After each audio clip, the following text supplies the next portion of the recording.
The midday sun beat down on the dusty streets of Kano, baking the earth to a warm, ochre crust.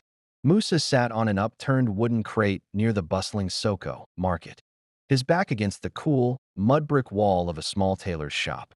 He was sharpening a handful of pencils with a tiny, worn knife, the clink-clink of steel on graphite a steady rhythm amidst the hawkers' cries.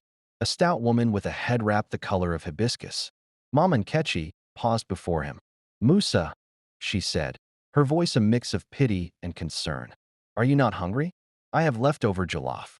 Musa looked up, his eyes bright and quick. He was young, perhaps 16, with hands that were surprisingly clean. He offered her a faint, polite smile. "Thank you, Mama Nkechi, but I have eaten, and I am not hungry."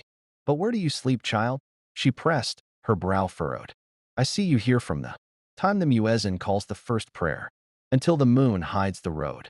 Musa put down the knife and held up a sharpened pencil, its tip a perfect, lethal point.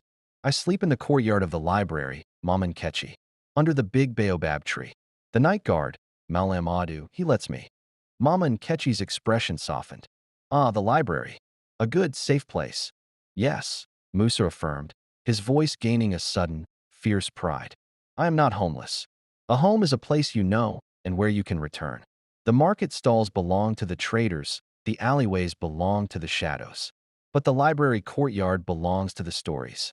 He gestured to the pack of pencils. "I sell these. Enough to buy bread and water. But in the courtyard, once the stars are out, I don't just sleep." His eyes shone with a private, precious joy. "I read the old textbooks Auda gives me. I study the maps. I learn the history of our great city." He stood up, tall and straight. "The market is my office, Mama Nkechi. The courtyard is my university. I am not homeless. I am simply a man with a very large house, filled with books and a very important job preparing to enter it." Mama Nkechi let out a soft chuckle, a sound like dry leaves rustling. She reached into her basket, not for the jollof, but for a crisp, new 500 naira note. She placed it in his hand.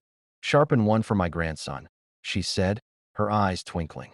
"Make it sharp enough to draw a future." Musa nodded, tucking the money safely into his pocket. "It will be a future drawn in the finest, blackest graphite, Mama Nkechi."